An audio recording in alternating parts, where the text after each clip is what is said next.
Hi guys, so today I'm going to be reading The English Roses by Madonna. My mom used to read me this book all the time.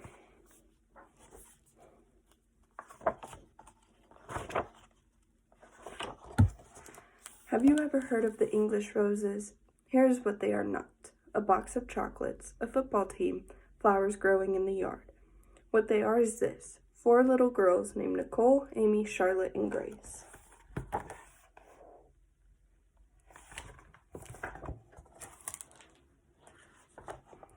Here are some things you should know about them. They go to the same school and live in the same neighborhood. They play the same games, read the same books, and like the same boys. They have picnics in the summer and ice skating parties in the winter. They are practically glued to each other at the hip. Most of all, they love to dance.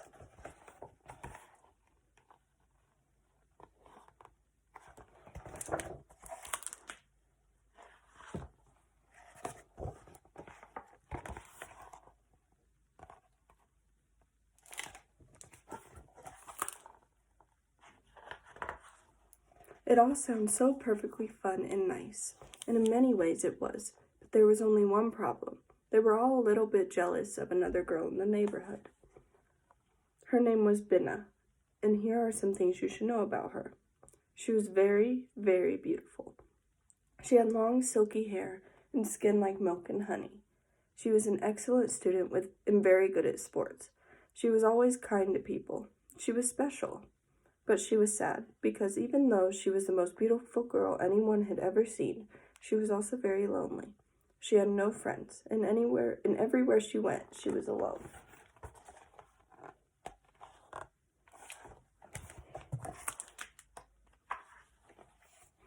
By now you're probably wondering, what's the big deal? If she was so nice, why didn't the English roses invite her over for a cup of tea?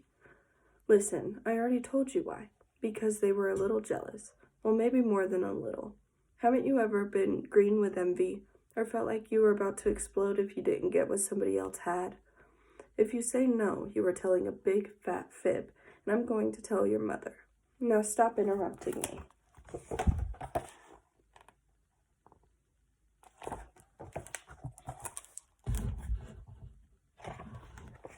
You see, the English roses wanted to be friendly, and they knew that Binna was lonely. But they could not bring themselves to be nice to her, because everywhere they went, this is what they heard. What a beauty she is. She shines like a star. That Binna is something else. Then, when Nicole and Amy and Charlotte and Grace heard people speak this way about Binna, they always felt like they were going to be sick. This is what they would say: how could anyone be so perfect? No one ever says that about us. It's not fair to have so much. Let's pretend we don't see her when she walks by. Let's push her into the lake. And that is what they did. No, silly, not the lake part, the pretending not to see her part. And so time went on. The English roses continued to have fun with each other, while Binna remained alone.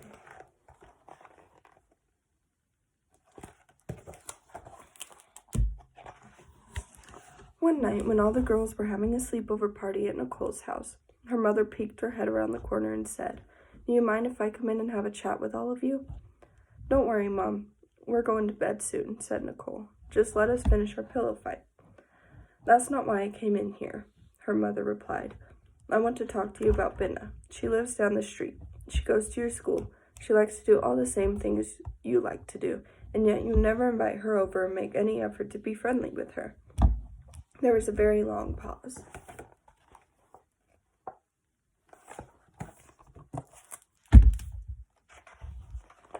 The English roses looked around the room at one another. Amy was the first to speak. She thinks she's got gift to creation just because she's beautiful. Yes, why should we invite her over? She gets enough attention already. Charlotte joined in. "It's not that we don't like her," said Nicole. "It's just that she's probably stuck up. Pretty girls usually are." Nicole's mother thought about this for a moment, and then she said, "I think you girls are being unfair. She looks like she could really use a friend, and you haven't even had a conversation with her. How do you know what kind of person she is? How would you like it if people decided whether they were going to be nice to you based on how you look?"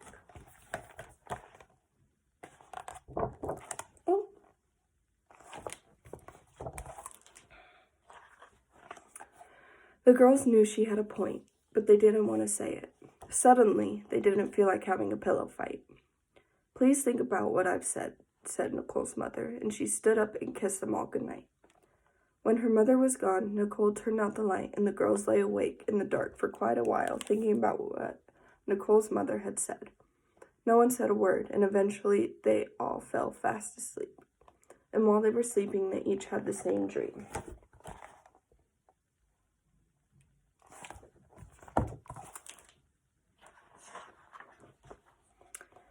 Here's what they dreamed. All four of them were having a picnic in the park, complaining, as usual, about how beautiful Binna was, how she got too much attention, and how unfair it was for them. When suddenly a fairy godmother appeared. She was short and plump and very jolly looking. Listen, why am I telling you this? Don't you know what a fairy godmother looks like? Anyway, she landed right on top of Charlotte's sandwich. "Oh, excuse me, is that pumpernickel bread?" she said, sniffing the air. "I just love the smell of pumpernickel."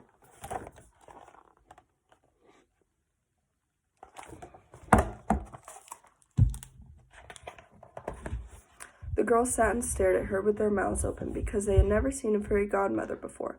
"Ahem," said the fairy godmother, clearing her throat. "Now, where was I? Oh, yes, I couldn't help but overhear your conversation, and it sounds like you are all quite dissatisfied with who you are, which makes me very unhappy, and I would like to offer you the opportunity to be someone else." "What do you mean?" asked Charlotte, pulling her sandwich out from underneath the fairy godmother's bottom. "What I mean," replied the fairy, "please do not interrupt me, is that if you are so jealous of Binna, then by all means you should be someone else. In fact, perhaps one of you would even like to trade places with Binna." "Oh, that's silly. How could we possibly be someone else?" interrupted Grace.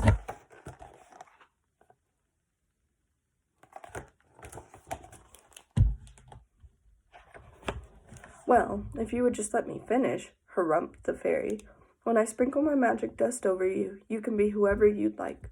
But first you might want to fly over to Binna's house with me and spend some time with her, just to make sure that her life is to your liking, or anyone else's for that matter." The girls all gulped and nodded, and finally Nicole said, But she'll see us looking through the window, and she'll think we're burglars or something." "Yes, she might call the police," added Amy. "Oh, nonsense," scoffed the fairy, nibbling on Charlotte's chocolate chip cookie.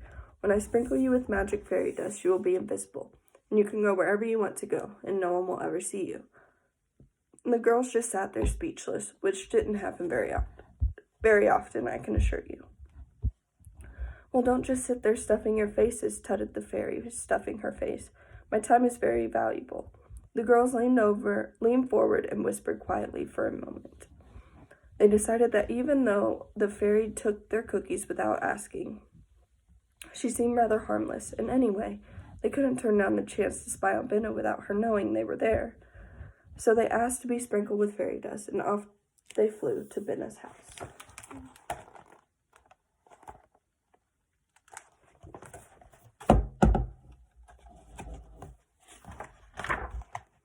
Suddenly they found themselves sitting around Binna's kitchen table, and there on her hands and knees was Binna, scrubbing the floor. Sweat was dripping from her forehead, and she looked very tired.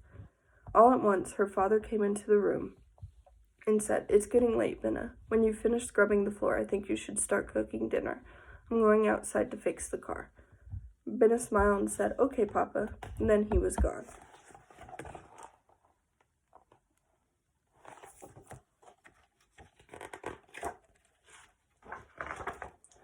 Binna proceeded to do a multitude of tasks.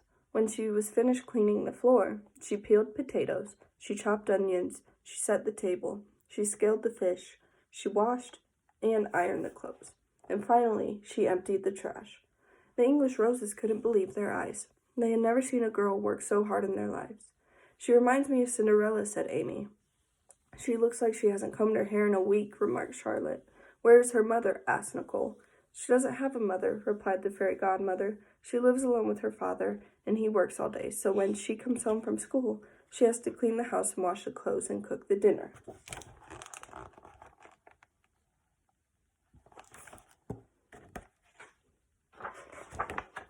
"You mean she does it all by herself?" asked Grace. "Yes, you ninnies. answered the fairy. I just said she lives alone with her father. Well, what happened to her mother? Asked Nicole. She died a very, very long time ago. Poor thing, sighed the fairy. And as you know, Binna has no friends, so she spends all her time on her own. Well, come along then, girls. Would you like to see what her bedroom looks like? The English roses all stood up to go, but they felt bad about leaving Binna behind all by herself with so much work. Oh, don't dawdle, ladies, I've got places to go and people to meet, said the fairy impatiently. So off they went to see if Binna's room was to their liking.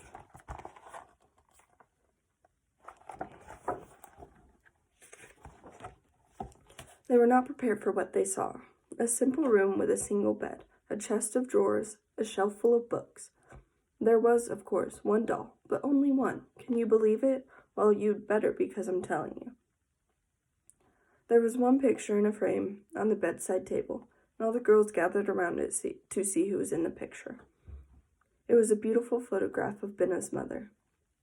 Nicole's eyes began to fill with tears. I feel so bad, she said. It must be awful to not have a mother. She must feel terribly lonely, said Charlotte, and we haven't been very nice to her.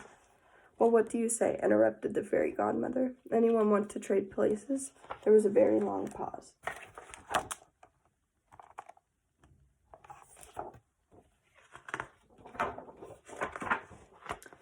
The English roses looked at one another. It was so quiet, you could hear a pin drop. I think we've made a terrible mistake, said Grace.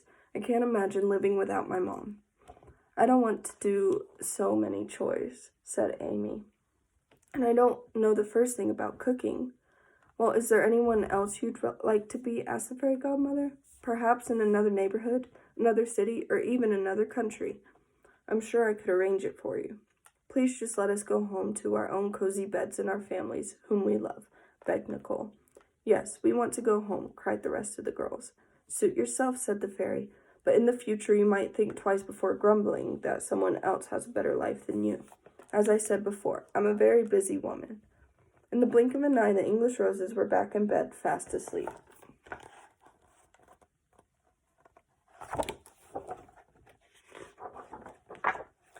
When morning came, the girls awoke, relieved to find that they were still themselves. They told one another about their dream, and they promised to each other that, from that day on, they would be kinder to Binna and stop complaining about their own lives.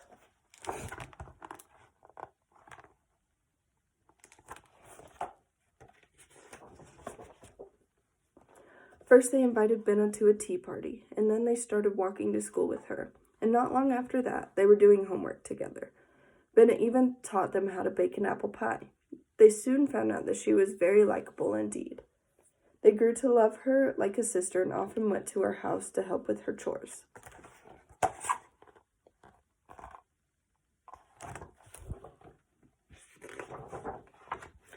Time went by, and soon everywhere the English roses went, Binna went with them. And you're not going to believe this, but people in the neighborhood started talking about them. And this is what they said.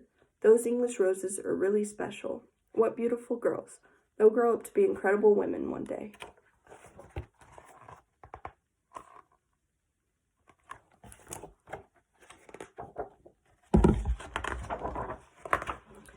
And you know what? They did.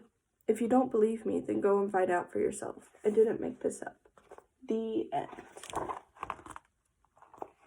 Alright guys, I'll see you again soon. I hope you liked it.